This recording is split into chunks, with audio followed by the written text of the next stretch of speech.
Terima kasih pemirsa Anda kembali menyaksikan Kominfo Newsroom. Pemerintah saat ini tengah fokus menyelesaikan permasalahan di wilayah Cekungan Bandung, Jawa Barat. Cekungan Bandung terdiri dari kawasan inti yakni Kota Bandung dan Kota Cimahi, serta kawasan sekitar seperti Kabupaten Bandung, Bandung Barat, dan 5 kecamatan di Kabupaten Sumedang.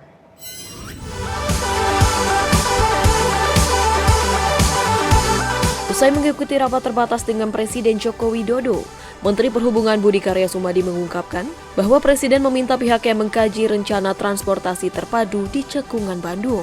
Menhub mengatakan setidaknya terdapat 3 moda transportasi massal yang disiapkan untuk melayani masyarakat di kawasan Cekungan Bandung, yaitu lintas raya terpadu, Bandung Rapid Transit, dan kereta gantung. Adapun anggaran untuk pembangunan transportasi massal tersebut berasal dari pemerintah pusat, pemerintah daerah, serta swasta melalui kerjasama pemerintah dan badan usaha atau KPBU. Kita bisa merencanakan kereta api utara selatan, timur barat itu kapan, berapa, lalu BRT itu 2027 sudah oke. Dan untuk kereta gantung kita akan mulai bertahap. Insya Allah selain kita menggunakan kereta gantung dari negara-negara maju, kita juga ingin pada saat yang kedua itu sudah dibuat oleh MK. Di kesempatan yang sama, Gubernur Jawa Barat Ridwan Kamil mengapresiasi respon positif dari pemerintah pusat terkait rencana pembangunan transportasi massal di Cekungan Bandung. Ridwan berharap evaluasi akan berjalan dengan baik sehingga solusi pembangunan transportasi massal di Cekungan Bandung dapat segera direalisasikan. Bandung Raya ini per hari ini kemacetannya 40%. Kalau kita tidak melakukan apa-apa, 2037 seluruh kota akan macet total. Jadi buka pintu sudah macet.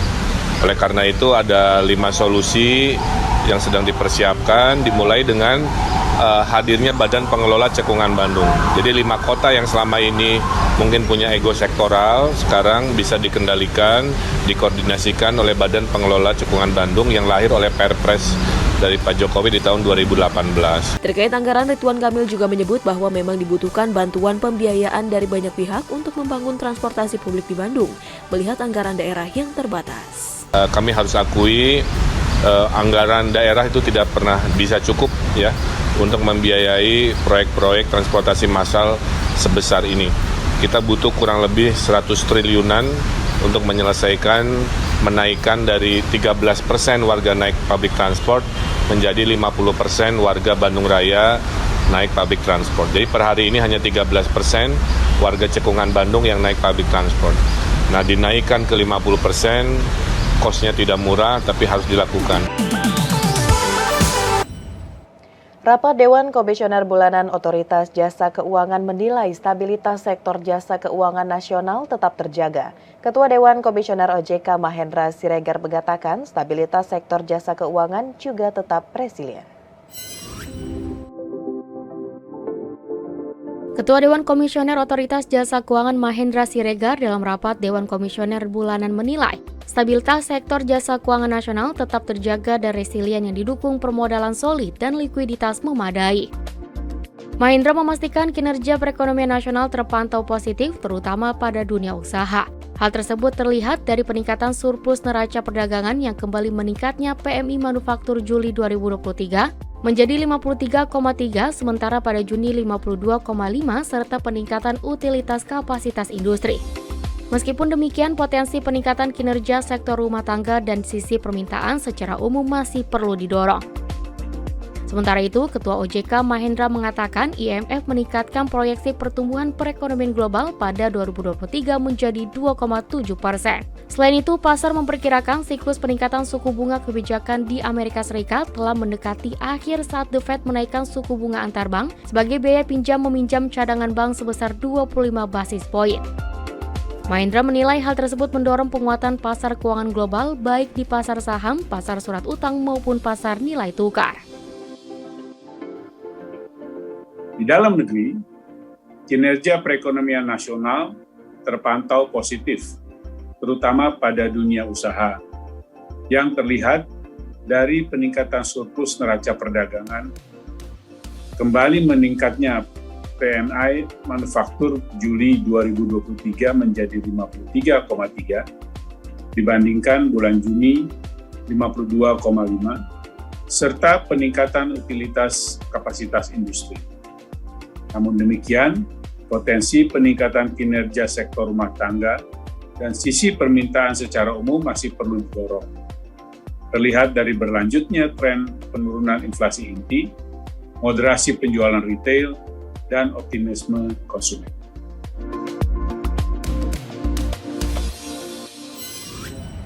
Wakil Presiden Maruf Amin menekankan kegiatan pendidikan di Ponpes Al Zaitun Indramayu, Jawa Barat harus tetap berjalan meskipun pemimpin Ponpes Panji Gumilang ditetapkan sebagai tersangka. Oleh karenanya pemerintah menunjuk Menko Polhukam Mahfud MD untuk menindaklanjuti kasus tersebut dengan menugaskan Kemenak RI untuk memberikan pendampingan kepada Ponpes Al Zaitun termasuk para santri dan tenaga pendidiknya.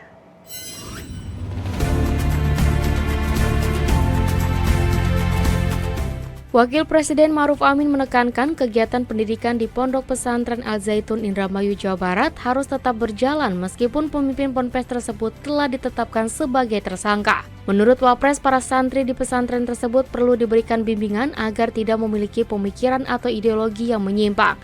Sehingga terkait penanganannya, pemerintah juga telah menunjuk Menteri Koordinator Bidang Politik, Hukum, dan Keamanan Mahfud MD untuk menangani kasus tersebut. Saya kira memang saya sudah serahkan Pak Mahfud ya untuk menindaklanjuti dan sudah diproses. Nah sekarang kan kita ikuti saja bahwa Bareskrim sudah menetapkan. Nah, tapi walaupun Panji Gumilang ditetapkan sebagai tersangka, pesantrennya Al Zaitunnya tetap berjalan dan harus difasilitasi oleh pemerintah dan dibimbing, ya diarahkan supaya tidak ada hal-hal yang nanti bisa pikiran-pikiran yang dianggap tidak benar atau menyimpang itu tidak berpengaruh pada santri. Pada kesempatan lain, selepas memimpin rapat bersama beberapa menteri dan Gubernur Jawa Barat Ridwan Kamil di kantor Kemenko Polhukam Jakarta, Menko Polhukam Mahfud MD juga menugaskan Kementerian Agama untuk memberikan pendampingan kepada Ponpes Al Zaitun, termasuk para santri dan tenaga pendidiknya. Selain itu, Mahfud juga menyampaikan bahwa tim pendamping dari Kementerian Agama tersebut juga diberi kewenangan oleh pemerintah untuk mengevaluasi penyelenggaraan pendidikan di Al Zaitun, yang bertujuan untuk memastikan kegiatan belajar dan mengajar di Al Zaitun sesuai dengan ketentuan perundang-undangan. Oleh karena itu, Mahfud meminta para santri untuk tidak mengkhawatirkan nasib Ponpes Al Zaitun berikut keberadaan tim asesmen yang nantinya datang langsung ke Ponpes untuk mengevaluasi para pengajar, kegiatan, dan program-program di pondok pesantren tersebut. Siapapun yang akan melakukan proses hukum dan pemeriksaan terhadap lingkungan pesantren. Jadi ada Bareskrim yang akan memberikan jaminan-jaminan siapa yang mau memeriksa apa dan melakukan apa sesuai dengan hukum yang berlaku. Tetapi warga pesantren jangan panik. Hak-haknya diberikan sepenuhnya dan dilindungi. Kalau ada sesuatu yang menyimpang dari pemberian perlindungan atas hak konstitusional ini, supaya disuarakan sehingga kami yang di Jakarta bisa mendengar apa itu benar apa tidak. Jadi jangan sampai ada tindakan-tindakan yang untuk menertibkan sesuai dengan hukum malahan melanggar hukum atau melanggar hak konstitusional para santri. Pemirsa, untuk mengantisipasi dampak kemarau panjang yang terjadi pada bulan Agustus hingga September 2023 akibat El Nino di Indonesia, pemerintah akan menyiapkan lahan seluas 500.000 hektar dan memastikan ketersediaan beras nasional baik hingga September 2023 mendatang. Menteri Pertanian Syahrul Yassin Limpo juga terus melakukan koordinasi dengan kepala daerah terkait dan secara rutin telah melakukan inspeksi ke daerah di Indonesia.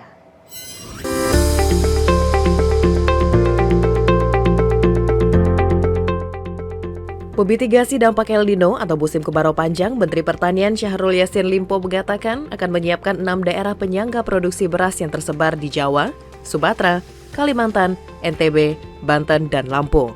Mentan menyebut sejumlah daerah telah menyatakan kesiapan lahan pertanian untuk memastikan ketersediaan beras nasional tercukupi. Menurut data Kementerian Pertanian, stok dan harga beras pun masih terjaga hingga September 2023 dengan memiliki kelebihan stok sebesar 2,7 juta ton beras. Sejak munculnya peringatan El Nino pada tahun ini, Mentan mengaku telah rutin melakukan inspeksi ke daerah dan memeriksa fasilitas penunjang produksi beras hingga waduk dan bendungan dengan fungsi pengairannya masih berjalan baik.